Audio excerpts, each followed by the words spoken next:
This is what happens when you pour 5 in-game years and 200 real-life hours into one stupid question. How much capitalism can Stardew Valley survive?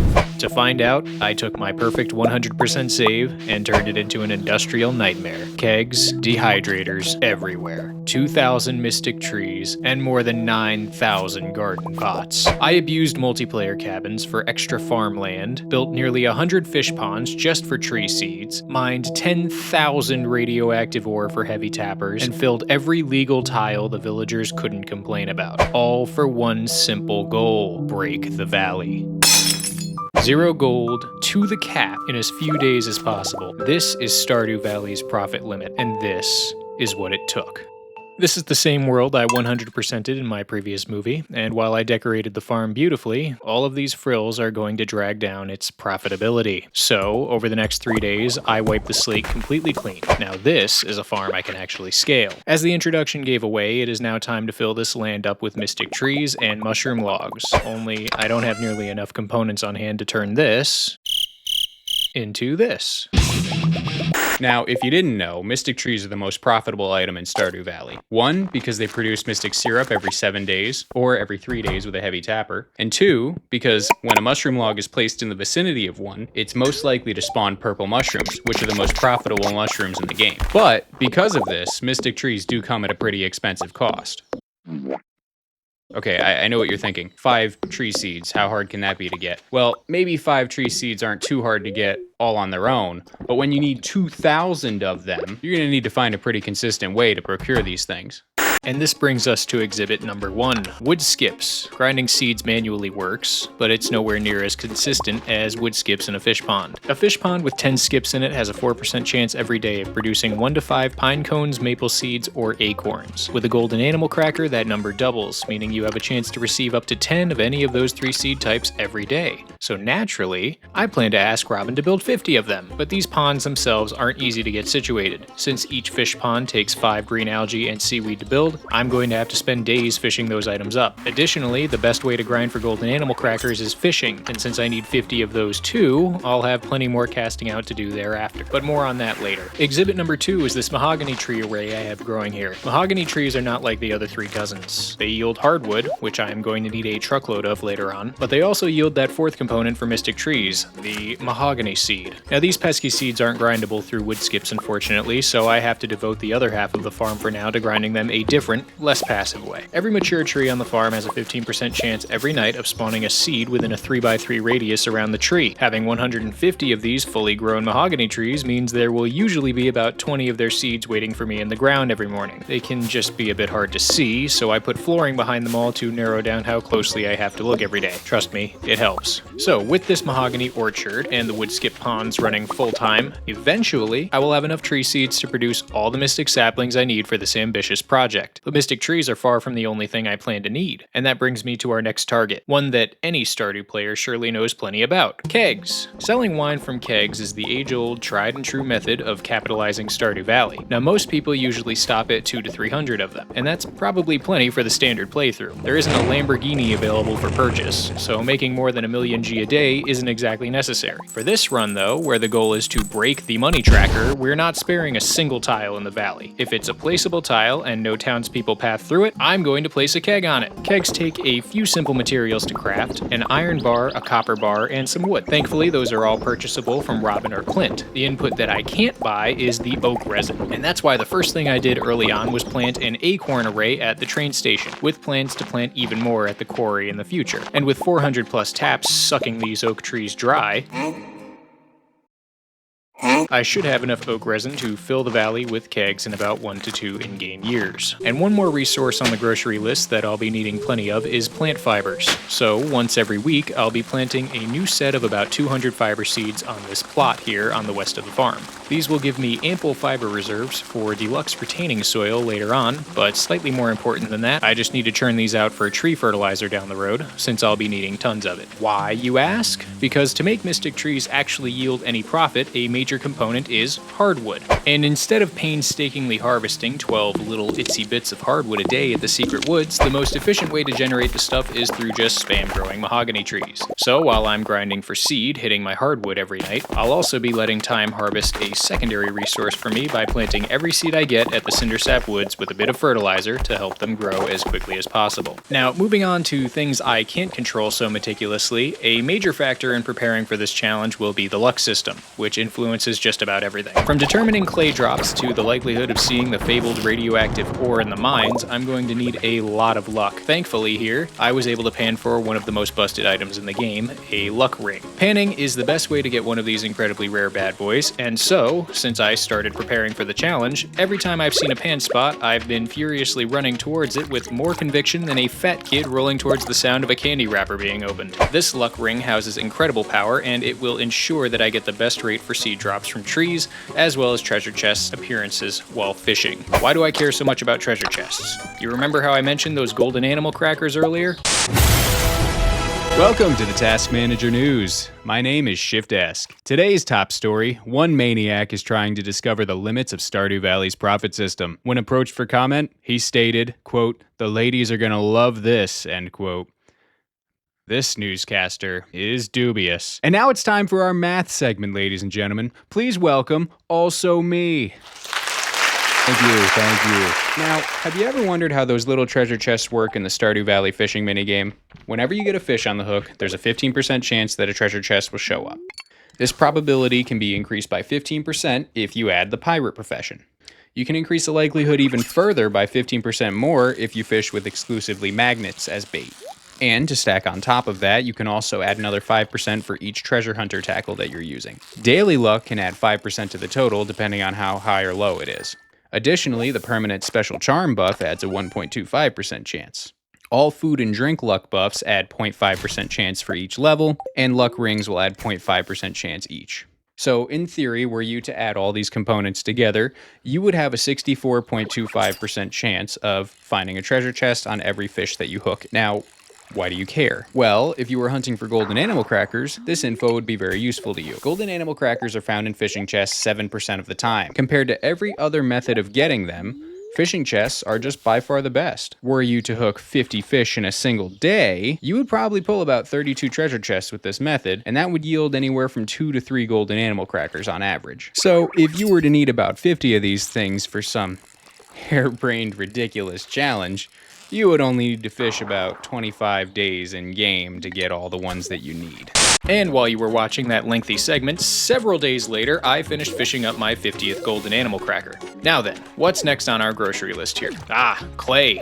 Clay is a majorly important resource to this challenge because it is used in a ton of useful components. For example, it's used in the fiber seeds recipe, without which I wouldn't be able to farm plant fibers. As I mentioned earlier, fibers are needed for deluxe retaining soil, which I plan to use with copious amounts of garden pots later on. But aside from fibers, clay is also a component for that soil recipe as well. And what's more, clay is also used to craft garden pots. As you can see though, I only have 20 clay, and this is about to be gobbled up for more fiber seeds when these ones over here finish up in another day. So today I'm going to show you what I think is the best method for farming this stuff, and spoiler, it is not cheap. We all know that the Ginger Island dig site is a great passive clay farm, it being the only place in the game where these clay nodes appear. But 55 clay every 7 days simply isn't going to cut it for my plans. I need to generate thousands more, and the only surefire way to do that is this. At the mines, there is one specific floor layout that will spawn a ton of tillable dirt. The layout is almost always mapped to floors 13, 53, and 93. And tilling dirt in the mines has a much higher clay drop rate than above ground. So high that were you to drop a few bombs on these large plots of it, you could usually clear about 10 or more clay without much real effort. Just reload the mines by exiting, hit the elevator, drop some staircases to get to the floor of interest, spam a few mega bombs, and repeat. This method isn't exactly fast or cheap, considering these mega bombs cost 1600 G apiece from the dwarf, but it is a steady method like no other for farming clay, as well as cave carrots, which can be traded at the raccoon shop for mixed seeds, which is another component we need for the fiber seeds. A full day of this method runs about 200 to 300 mega bombs and about 60 staircases, costing a third of a million G and plenty of jades for my crystallariums. That's okay though, because that's what this plot lot of ancient fruit at Ginger Island is for. With the wine produced by these, I make more than 700,000 G a week, giving me about 2 full days of clay grinding, which equates to roughly 500 to 600 clay total. Nothing too shabby, and a lot more than what the dig site was yielding. But I could do way better cash flow-wise. Currently, I have a little more than 400 kegs since the end of my year 2 100% challenge. That allows me to produce just as much ancient fruit per week, but this plot produces 700 ancient fruit weekly, so it's time to craft another few hundred kegs. The oak tree array at the train station has been coming along quite nicely, so I crafted a bunch of tappers and slapped one on every tree there. In another week, I'll have enough oak resin to start the first expansion on keg capacity. And now that those kegs have been placed and the backwoods are brimming with capitalistic productivity, weekly cash flow will be running at about 2 million G per week. But crafting all those kegs totally decimated my wood stores, and though I do plan on buying most of the wood I will end up using, when the Green Rain event hit shortly after, it was a welcome development. Typically, I would spend today swinging my scythe around the valley like a madman to collect fibers, but since I'm yielding about 900 per week with fiber seeds, that isn't my priority any longer. Instead, I went around the valley swiping at trees for moss. I'll be needing multiple stacks of moss for this challenge because it is a key component in, you know this, mushroom logs. 10 moss goes into crafting just 1 mushroom log. Since I'll be crafting about 2,000, I'll be needing at least 20,000 moss. But moss is tricky to farm. The Green Rain event only comes once a year, and if you optimize for it, you can really only pull 400 to 500 moss. And I don't have 40 years to sit around waiting for my annual moss harvests. This brings me to our next exhibit of passive resource generation: trees! Outside of the Green Rain event, moss can only be obtained when it grows on mature trees. This is why I've planted hundreds of trees at the desert, Ginger Island, and in parts of the valley. Every day, each mature tree on the entire game has about a 15% chance to grow moss, depending on weather and season. Sunny days and summer reduce the chances, and winter eliminates the chance altogether, excluding the desert and Ginger Island. When the Green Rain event hits, every mature tree grows moss, making it quite the lucrative event if you have an abundance of trees planted in the valley. When you harvest moss from a mature tree, the tree usually takes anywhere from 1 to 2 weeks to grow more. You can get 1 to 2 moss from each tree at harvest though, so if there are hundreds, you can reliably harvest about as much moss as you have mature trees bi-weekly to create a steady stream of moss production. And since the Green Rain event occurred, I was able to make my first hardwood harvest at Cindersap Forest, nearly 150 mahogany trees. That makes 1,500 hardwood in my pocket. It seems like more than any sane person would need for an entire playthrough, but as you are keenly aware, I am far from sane. I need hardwood for 2 purposes. 10 hardwood goes into every mushroom log, and 30 goes into a core machine that we need for this challenge, the heavy tapper. The heavy tapper does the same thing as the regular tapper, only, heavier. Cut. What the hell does that even mean? Who wrote that line? Fire whoever wrote that line. You wrote that line, sir.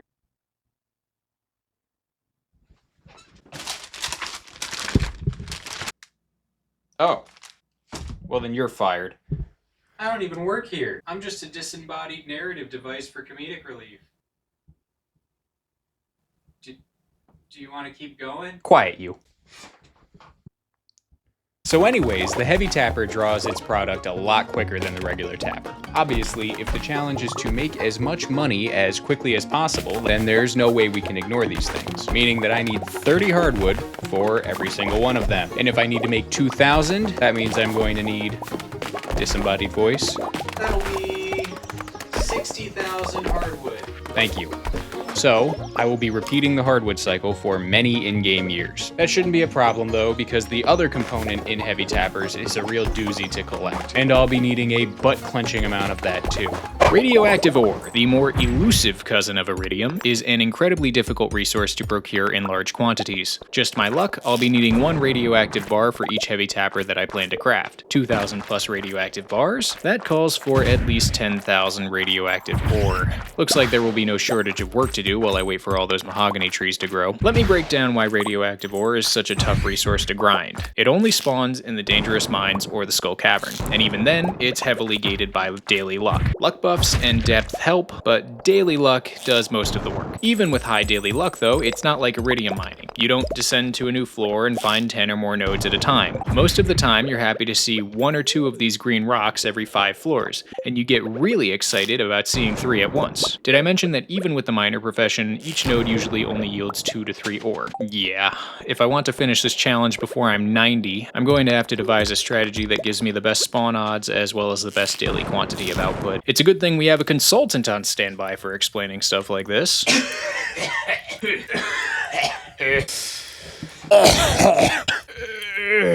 Ladies and gentlemen, let's go over how to procure as much radioactive ore as possible. Now, the high-level Stardew community has contested for years which radioactive ore grinding method is truly the best, but anybody who doesn't agree that it's the Reset Floor 1 method might be a little stupid. At the dangerous mines, entering and exiting Floor 1 repeatedly will force the game to rerun the radioactive ore spawn formula, allowing you to quickly roll for ore nodes without taking much in-game time.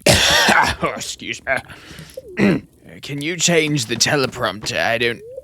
yes, that's good, thank you. When you spot the nodes, simply fire an explosive slingshot projectile and collect the resulting ore. Then just exit the floor and repeat. With maximum daily luck, a high magnetism ring set, and excellent slingshot accuracy, this method will easily yield 300 plus ore per day, with the potential for upwards of 500. It is inarguably the best means in the game, but... and it's a big but, like Aunt Fanny. This method falters a bit in less than ideal daily luck situations. Good daily luck is common. Perfect daily luck is not. You might only see it 5 or 6 times per month. It's even less likely that the dwarf statue's ore yield buff will fall on one of those lucky days. Hence, what do you do when you need radioactive ore today, but you only have decent daily luck? Well, that's when you employ a more challenging, less efficient strategy at the dangerous Skull Cavern. But be warned, it isn't for the faint of heart. On positive luck days, you can still source anywhere from 100 to 200 radioactive ore this way with a lot of effort. You just need 100 plus staircases, explosives, ring swapping, and an unreasonable amount of luck buffs. For this challenge, I really don't want to have to do all that, because I need an obscene amount of the stuff, so all of my radioactive ore will come from Method 1, but I'll have the option of resorting to Method 2 if perfect daily luck proves elusive. 1 month later. Well, thanks to a lot of perfect luck days this fall, that's 3 full stacks of the green stuff, about 1/3 of what I'll need in only a month's time. And with my 32nd fish pond under construction, I have nearly run out of space for the remaining 18, meaning I have to sell the barn animals.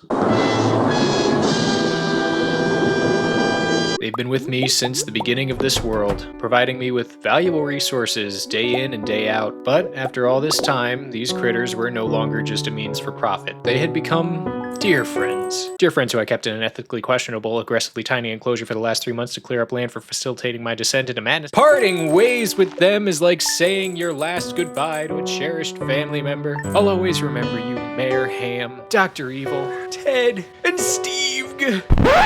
That got a little dramatic. Sheesh. Anyways, that's the 50th fish pond installed. I'm hoping that I won't need any more ponds than this, but I'm a bit concerned. I've been getting a lot of ground covered on the garden pot and keg-related resources like clay and oak resin, and I'm pretty close to having enough radioactive bars now. This is more than most players have ever seen at once without cheats, I'm pretty sure. Meanwhile, I still don't even have 1,000 of each tree seed yet. And while trading all my saved up cave carrots for mixed seeds at the raccoon house, I learned that you can trade 20 coal for a mahogany seed, and coal can be bought for 250 G at Clint's. So effectively, I can buy infinite mahogany seeds for 5,000 G apiece, meaning that this mahogany array is completely unnecessary. And now that I've freed up all this space, it can't hurt to fill it up with more fish ponds. And that means more golden animal cracker grinding. Yippee! Now, of course, if I'm going to buy thousands of mahogany seeds at 5,000 G a pop, I'll be needing an equally lofty cash flow to facilitate that stupidity. Thankfully, That's the whole point of this challenge! With all this clay on hand now, I think this is the perfect time to start establishing my first major endgame money stream. The crop that's going to bankroll the rest of this madness. Pineapples! I haven't circled the final count yet, but for now we're starting with 1,500 garden pots and deluxe retaining soil. I have just about that many pineapple seeds saved up from seeding the 50 pineapples I get every week in the greenhouse. You may be asking yourself, why pineapples? The answer is simple. I want a crop that produces forever, without replanting, while I'm busy placing several thousand kegs in my neighbors' backyards. Now, here's what the Ginger Island farm looks like with all those pots placed. And don't think I forgot about all the useful space and the extra nooks and crannies. That includes the bungalow interior, too. And believe it or not, just for all this, I had to go and craft more garden pots because 1,500 wasn't even enough. Now, with 1,653 pineapple plants constantly producing, I'll be needing just as many kegs placed around the valley to keep up. Thankfully, I've been sapping up 500 oak resin every 7 days for the last month and a half, so I have that bottleneck cared for. Now, to craft the 7,000 kegs I have to craft to meet my final goal, I have to procure an utterly comical amount of wood. 210,000 to be exact. I also need 7,000 copper and iron bars, or 35,000 of each respective ore. Thankfully, I thought ahead and shelled out the 14 million G it costs to purchase those earlier at Clint's shop. Money is an excellent time saver, and since I don't want to wait an eon to harvest 20 wood at a time from growing trees either, I'm going to make even more capital expenditures and purchase all the wood I need from my friendly neighborhood carpenter, Rob, who has also been working full-time building fish ponds for me. I wonder what her store's stock chart looks like from all this revenue. 4 million G later, and I had enough wood to craft 3,500 kegs. With the 800 I have placed around the valley, this brings our current total to 4,300, more than halfway there. But I did run out of investment funds, so the remaining 2,700 will have to wait on their genesis. That's okay though, because it is going to take me at least a fortnight to place these all around the valley. And while you're watching this montage of me placing these kegs in Pelican Town,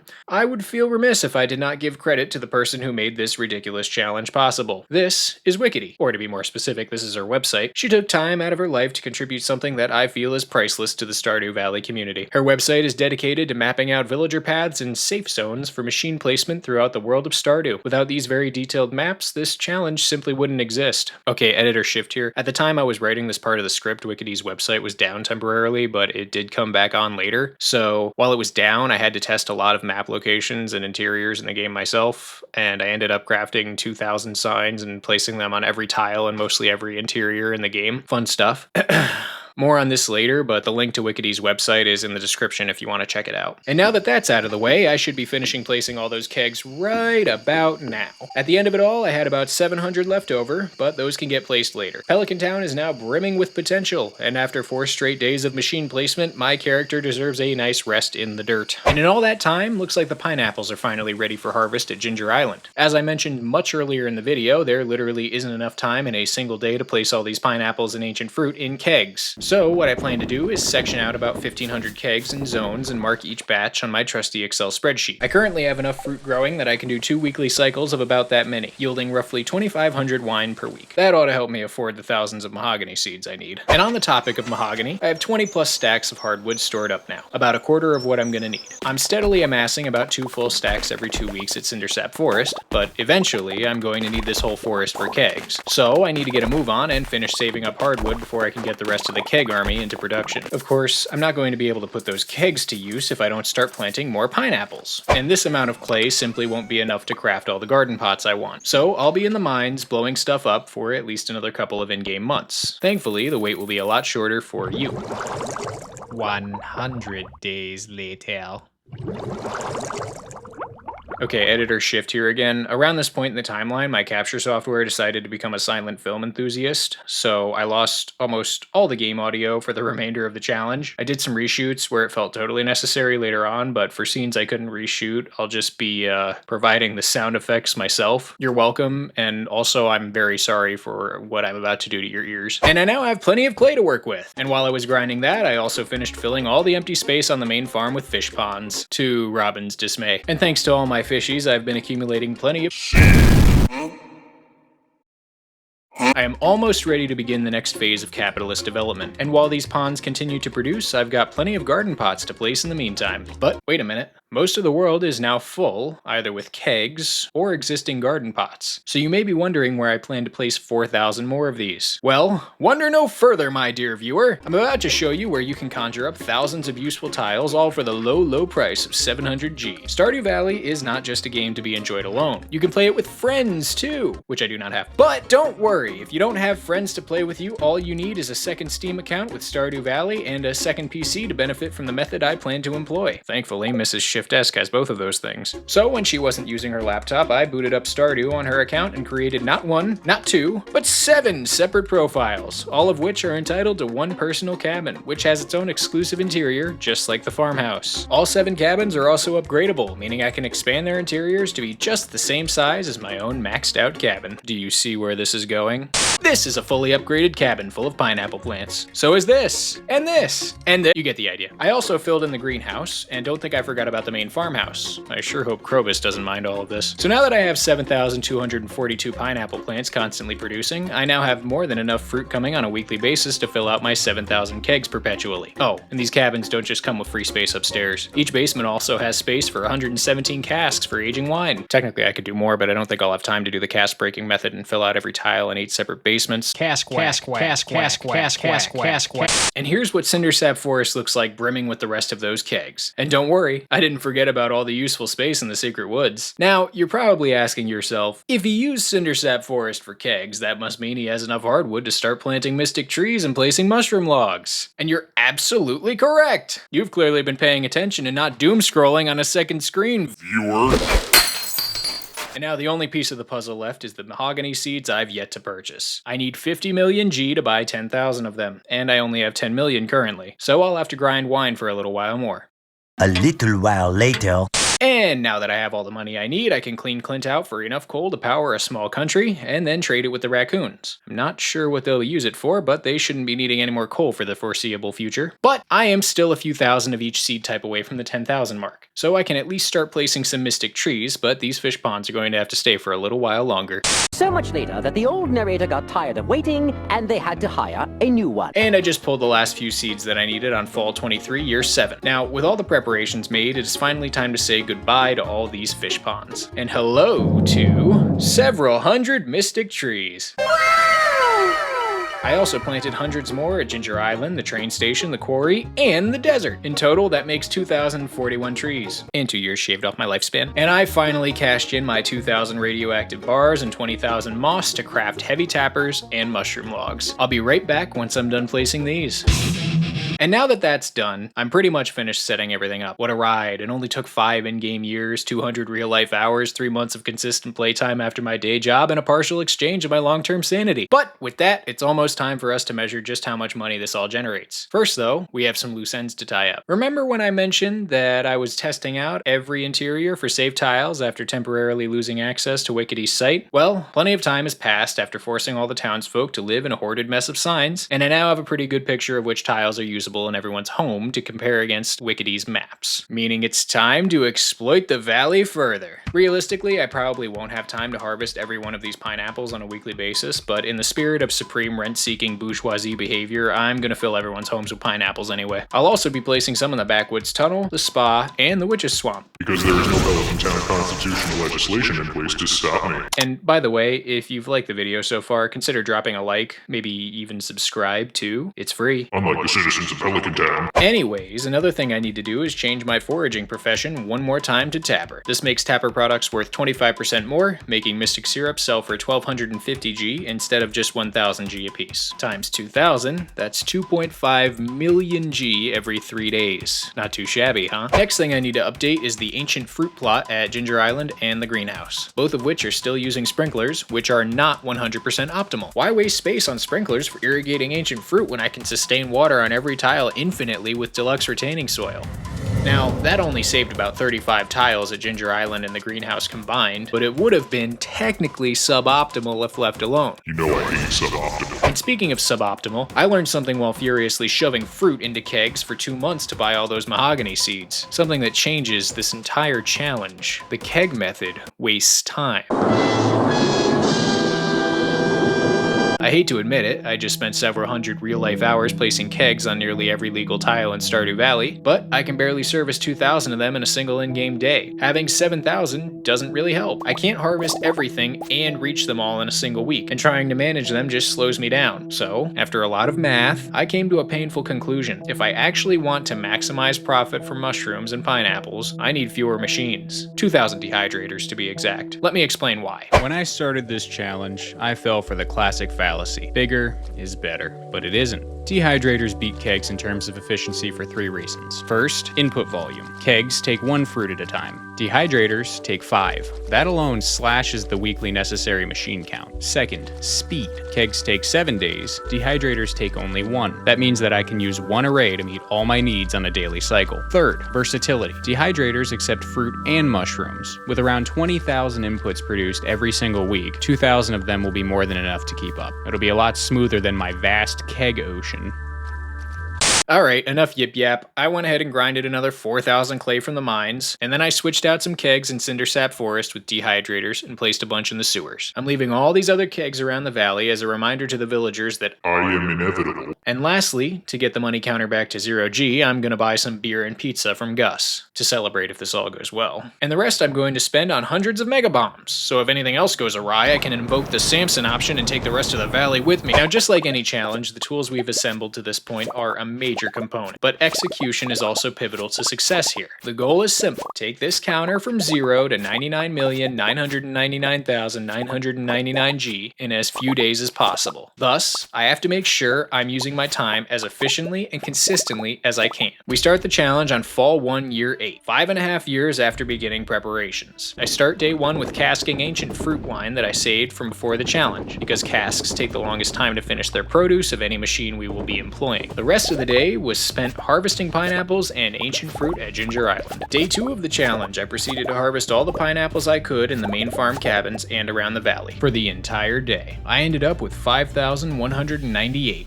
Day 3 was much the same as the last day. I finished up harvesting the entirety of the pineapples in the valley while hopped up on spicy eel and espresso. My final count after hitting every pineapple and ancient fruit plant in the game was 9,145 and 893 respectively. Just over 10,000 fruit in a single week. Day 4, it was time to harvest mushrooms and mystic sap. I popped a rain totem at home, the desert, and Ginger Island. Why? Because when it rains, mushroom logs, which normally take 4 days to produce, will yield mushrooms in just 3 days. Since heavy tappers take 3 days, and since my mushroom logs and mystic trees are all next to each other, I want to align produce days for them both to be ready for harvest at the same time. This ensures that I'm spending as little time as possible harvesting the very valuable outputs from the mystic tree setup. At the end of it all, here's the yield I ended up with. I didn't get to every single mystic tree before 2 AM, but that is the point of the challenge. And the next day I shipped all the gold and iridium quality mushrooms before going to dehydrate the rest. You actually make more from just selling iridium produce as opposed to dehydrating it. Go figure. At Cindersap, I eventually ran out of mushrooms to dehydrate and started dehydrating some normal and silver quality pineapples.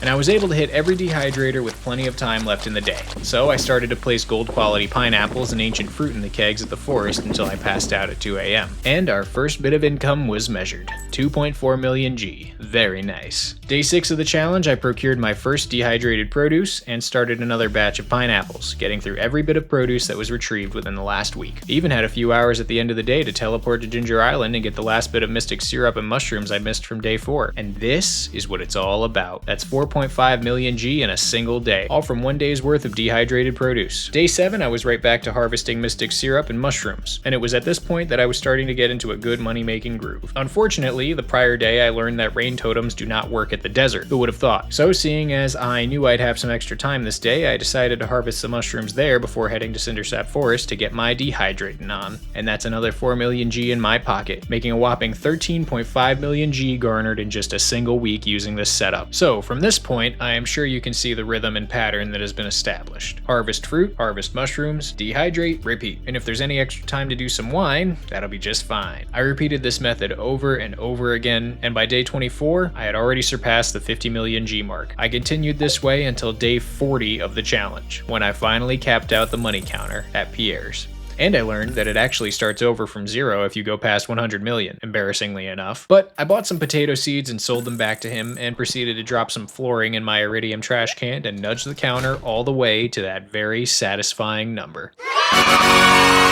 Thank you for joining me for this ridiculous spectacle. As I said in my Year 2 Perfection Challenge, this is not how you're supposed to play Stardew Valley. No one should play the game in an attempt to average 2.5 million G worth of profit per day. And yet, that didn't stop me from asking whether one could, if they were insane enough to try. That question has followed humanity since the beginning. Not what should we do, but what can we do? Sometimes that curiosity leads to innovation, progress that benefits everyone, and sometimes it leads to excess. The Earth is a thing of beauty and balance. When man chooses harmony, he contributes to it, but he can also choose to dominate, to optimize, to reduce. Much like the Stardew Valley universe, our own world is finite. There's always a ceiling, even if we refuse to see it. One relentless mind can turn a living ecosystem into a cold, calculated system of output, and before long, beauty is replaced with throughput. So, if you've made it this far, let this be the lesson. Just because you can optimize something doesn't mean that you should.